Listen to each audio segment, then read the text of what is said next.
What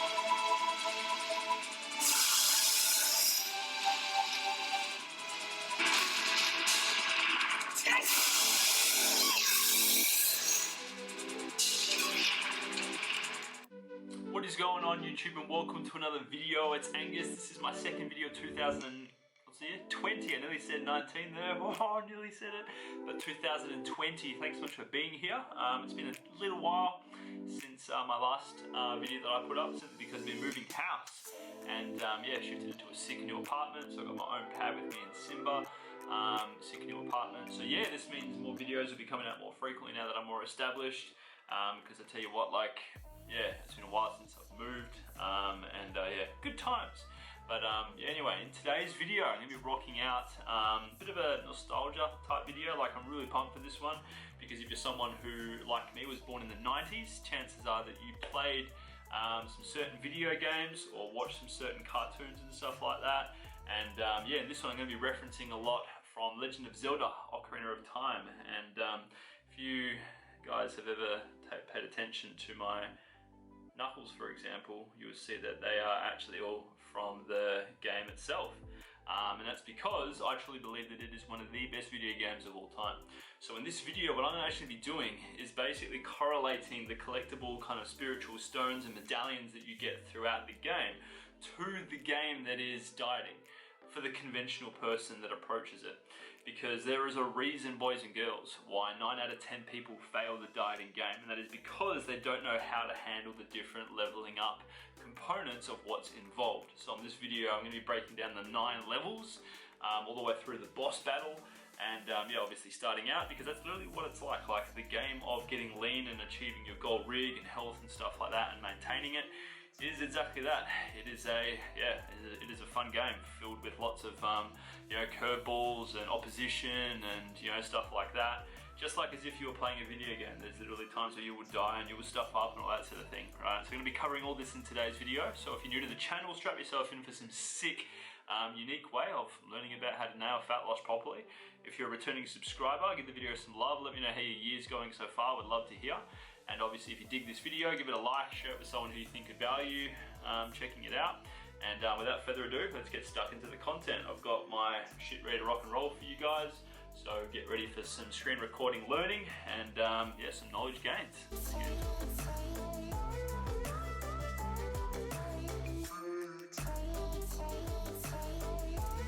Screen recording time, fam. Now here we go. We're going to kick off with first, or before I even do, check this out, right? So you will see here that we have basically the 3 stones that Link works his way through when he's young, in favour of trying to be able to become older and fast forward in time. And then when he obviously is older and he's working through the various components of Hyrule and the bosses and stuff like that, you get these various sort of medallions. And then there's obviously the Triforce that you know, Zelda has a piece of, and then old mate Ganondorf has a piece of, as well as Link. So what we're going to be going with through first is the, what's called, I actually forget exactly what this is called. It's the Cockery, something or other, Cockery Stone, whatever. But level 1, right? Level 1. In terms of where this correlates to, in terms of the hashtag dieting game, trying to get lean, that sort of stuff, what this will refer to is the weekend, right? Because typically this is something that, like, a lot of people, because when they're trying to get lean and whatever, they've got their specific meal plan or whatever it might be, they've got their own routine. They're in a bit of a routine bubble, right?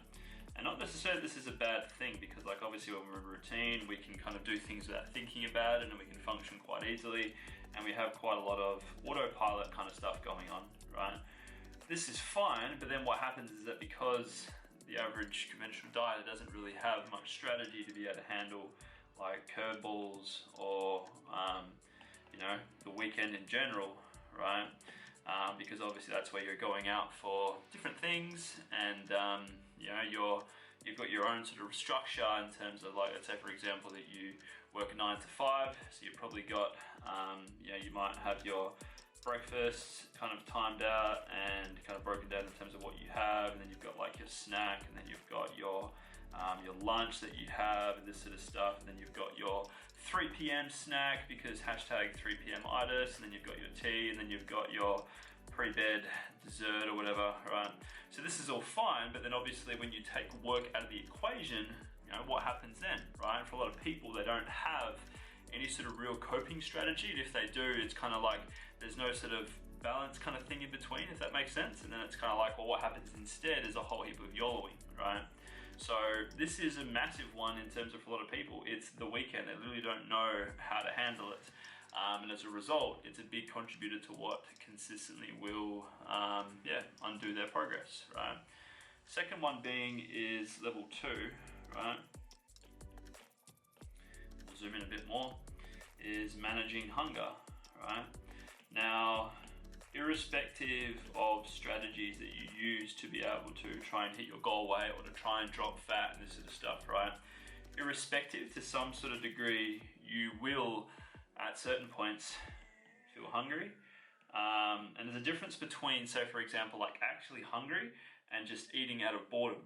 And for a lot of people, when, you know, dieting and trying to get lean and stuff like that, it will usually be the latter, right? They will eat out of boredom because their previous habits are associated to, you know, eating and snacking and stuff while watching TV, or, you know, ordering heaps when they're out with friends and, you know, random sort of shit, right? So it's like they rarely actually get to experience actual hunger, right? So I like to teach, say for example, when I work with clients, something called the hunger scale, right? Which is where, let's say for example, you got a number between 1 and 10, right? You ideally want to be sitting between a 3 and a 7 vast majority of the time, right? Because the thing is, 8, 9, there you go. Because the thing is like 1 over here represents starvation, right? And then 10 over here represents, let's just say, food coma, right?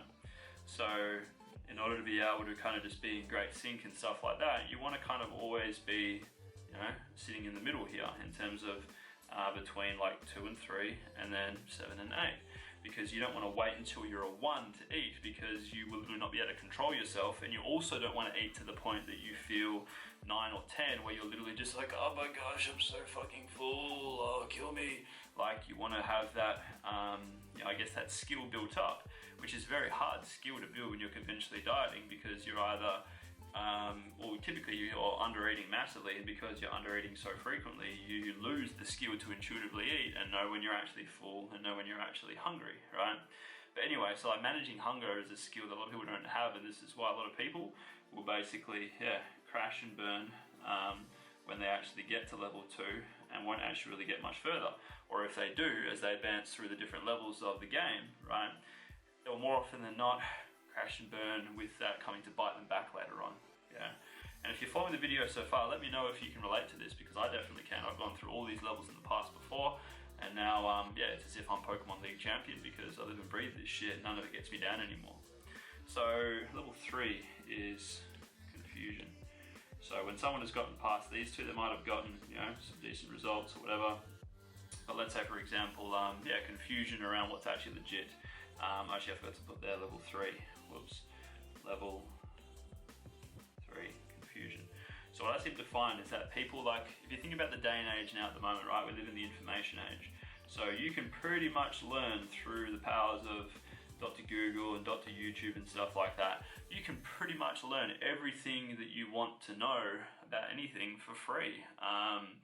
To varying degrees, right? So pretty much like mastering the game that is losing fat, building muscle, looking great naked, getting strong as fuck, all this sort of stuff. You can learn entirely for free online by watching all sorts of different other videos on YouTube and following different stuff on social media. But what this usually happens, right? What usually happens is something that's called analysis paralysis, right? Which is where, because you are, hoarding heaps of information, right? You get, like, it just kind of bubbles up. And then because you feel so overwhelmed, right, you feel more and more confused, and you will drown in the sea of conflicting information, right? Because the thing is that you'll find that everything to varying degrees will contradict, right? I even found that back in my good old days of being a conventional dieter, right? And it was disempowering. It sucks. Like, you don't feel more excited to keep going along. If anything, you feel more shit, more discouraged, and less excited to want to keep going. And this is usually where you will go back to level 1 again and be struggling with the same shit, and you create cycles, right? So the thing is, and even to go and sync with this as well, I find a lot of people when they're at this level, they will be stuck in what's called the information diet, which is where you basically you get your sense of dopamine and fuck yeah, like I'm killing it by learning more and more stuff. But so in other words, you're just info hungry, right? But then the thing is that because you get that validation, you feel excited that you're learning or whatever, you don't actually do anything with it. So in other words, there's no action, right? And when this is obviously happening, like, well, nothing's gonna really change, yeah? Or you've got so many sources that you just are so confused and nothing actually sinks in, right? And with that confusion, naturally there's no clarity, right? So in other words, when someone doesn't have clarity, right, you're not gonna have any certainty. If you don't have any certainty, you're gonna always feel like you're pushing shit uphill, all right? Now, if you're familiar with the game of Legend of Zelda, once someone has completed the first 3 levels, right, basically you transport in time, you grab the Master Sword, and it goes whoosh, and next minute you pull the Master Sword out of the ground, and then you're this big fuck off Link who's like triple the size, he's got this big sword, and the game continues. So now that we've gone through the first 3 levels as young Link, if you will, right? Let's now go through the following remaining 6 levels as if you were older Link, and you can let me know kind of, I guess, where you're at in relation to these levels with what you're struggling with, and hopefully I can help you power through the rest of them.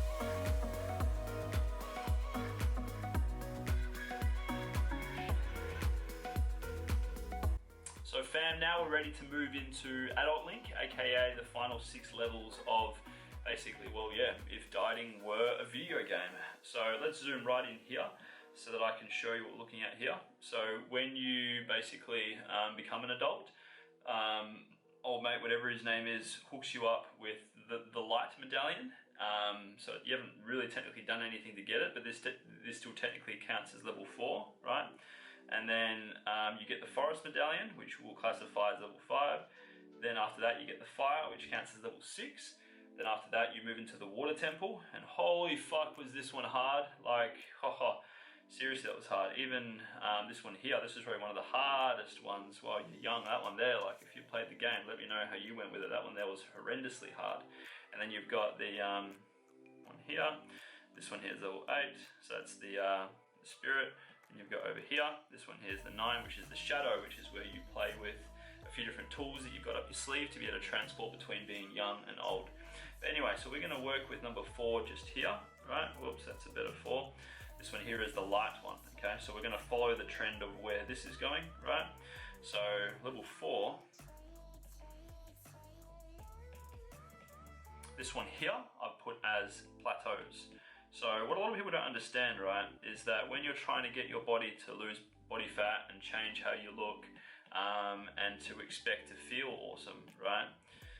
The thing is that because a lot of people don't actually really know what they're doing, and they're just trying to eat #clean and, you know, do lots of cardio and maybe lift from time to time and take a few supplements, like what you gotta understand is that your body doesn't really give any fucks about trying to get lean, right? It gives 0 fucks. All it does is just want to kind of keep you where you are, because just like in life, you probably like your comfort zone, right? Your body has something that's called homeostasis, right? Which is basically where it's doing all that it can to keep you safe. And this is why you've got various survival mechanisms and stuff in place to kind of keep you, kind of stuck where you are, because that's where you're safe and that's where it doesn't really have to burn much energy to keep you where you are. Like, that's what your body wants. So what you're gonna realize is that all of your dieting attempts and the different shit that you do, right? Your body is consistently trying to adapt to what you're doing. And this is a process called adaptive thermogenesis, right? Which is basically where your body plays with, I spelled that wrong, but whatever, I should know how to, thermogenesis, which is where your body will play with various hormones and how it burns energy and your metabolism and stuff like that to try and slow things down and down regulate so that you burn less and less energy doing all the stuff that you do, which brings down your TDE and your maintenance intake to make it harder and harder for you to lose fat. And this is where a lot of people will have plateaus, in other words, when you don't really see yourself progressing anymore, and then not really kind of knowing what to do. So that obviously brings about confusion as well, similar to the confusion of the level prior in terms of level 3, but in a different way, right? And then because a lot of people don't know how to handle those plateaus, they usually dive deeper into a deficit, and then this obviously causes some more confusion. So this is why it's like level 3 and 4 are fairly closely correlated in terms of how they stop people from getting results and that sort of thing, right? Hope that's making sense, but as you can imagine, this is like a really common one that keeps people stuck, right? Level 5 over here, if I can just go, right? So we'll go up here, level 5. Level 5 is the workplace. So for a lot of us, right, like me for example, it doesn't really apply because I work from home, so it's very easy to control my work environment because it's just me and Simba. You know what I mean? Like, got my own place, like it's not really that hard. But obviously from me like working back in time, like I used to work at, say for example, Hungry Jack's. For a period of time I used to work at Subway, in terms of like fast food joints. For a period of time I was an apprentice at a sign joint, so there's random shit there. So like obviously here, right, if you work in a food joint, right, you're gonna have consistent temptation because chances are that you probably like the stuff that you're selling, right? And then I remember that from when I was working at those places, fuck, the managers were fat. Like, because obviously they, were around that sort of food regularly, given that they're working full time and obviously eating it full time. If they don't have any sort of good nutrition knowledge, naturally because they're eating mostly nutrient poor foods, this is why they were gaining weight, and also why I was fairly large at the time, because at my heaviest I was in year 9, I believe it was. So I actually started dieting when I was 14, and then as I worked at Hungry Jack's and Subway and stuff like that, like it affected my my weight and my relationship with food quite heavily. And then as an apprentice, I had a decent work environment. Like I had one of the tradesmen, Reno, he was pretty sick, so he was cool. But the other guys, they were, they were dicks. They weren't really fun to be around. So they like, you know what I mean? So what I'm getting at here is that if your workplace doesn't serve you and your goals, and they're not health oriented and stuff like that, and let's say for example you work, at an office, and heaps of people just bring in donuts and shit. You've got vending machines and all this sort of stuff, and stuff that isn't in your plan. Let's say for example that you're on a keto plan, right, and it's old mate's birthday, and she brings in like a couple of dozen Krispy Kremes into the office. You're like, oh fuck, I love donuts, but like I have to be good, like I can't eat these donuts, fuck. And it's like, it's an internal mind fuck of a battle, right? So it's like a lot of people, because their workplace doesn't actually really support their goals, it makes things really hard, because you'll consistently undo your progress, right? So to a degree that might affect you. It might be an easy level to overcome, or it might be literally one of the hardest ones you've ever faced, because you just consistently find that your workplace is undoing.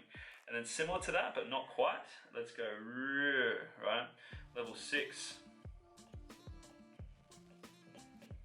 Level 6 is your inner circle, right? So we're going to refer to inner circle as kind of like your friends, your family, right? So it's kind of like your social environment, kind of, right? So let's say for example that you live at home with your folks and stuff like that, and they just cook fucking YOLO food all the time, and it's stuff that you love, but you don't want to upset them, so therefore you eat it. And that consistently undoes your dieting attempts and stuff, and then they take the piss out of you and go, oh, like I thought you were on a diet, what happened? And they take the piss out of the fact that you keep failing diets. Or it might be that your friends are overweight as well, and as the saying goes, you are who you surround with. So if your friends are overweight and they're whingers and they hate life and they're just not fun to be around, well, chances are that you'll take on a lot of those attributes and stuff as well. So in other words, you want to be weary of this, and as hard as it may be, let go of who/what doesn't serve you. Okay, I'm going to change pens here, because we're going to be drawing over this blue section, so we're going to change to red. But yeah, letting go. And this is where, like, if you want to get better at this, check out this book called Subtle Art of Not Giving a Fuck, right? It's by Mark Manson. He's a fucking champion. Like, he gives some awesome perspective on this. Go check it out. But he ultimately says that, like, you've only got so many fucks to give in a day to day, and if you're giving your fucks to things that don't serve you and to stuff that doesn't really matter, you're going to struggle to give a fuck about yourself, let alone the diet or whatever you're applying yourself to, right? So keep that in mind. We've now got 3 to go. Let's move into part 3.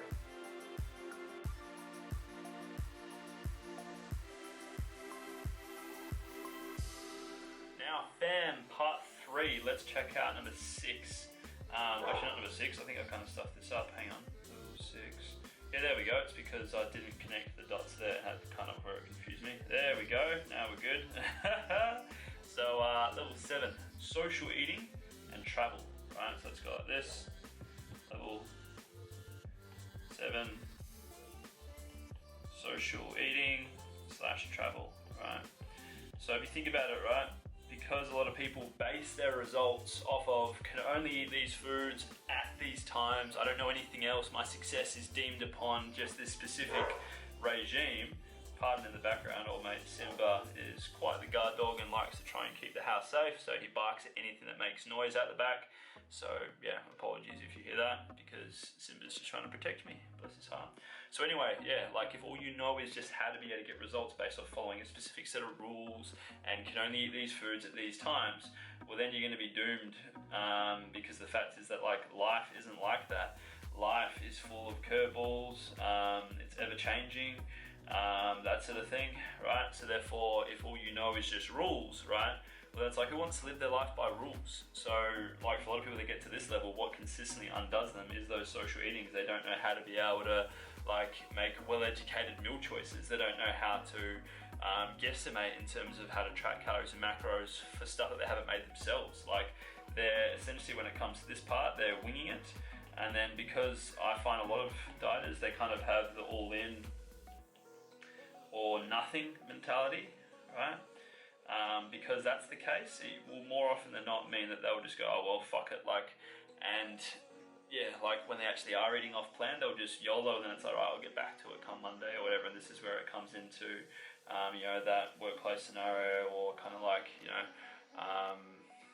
that routine sort of thing, and that sort of stuff. So even travel, which comes into part of this as well, like the average scenario that I see when someone travels, right, is that they will more than likely gain anywhere, like it's usually on average about 3 to 6 kgs, right, that they will gain when they travel, which is fucked, because what I usually find is that they're grinding hard for the lead up to the trip, and because they don't actually know how to have any sort of moderation or balance or whatever when it comes to traveling, all they know is just their shitty meal plan and diet that they did.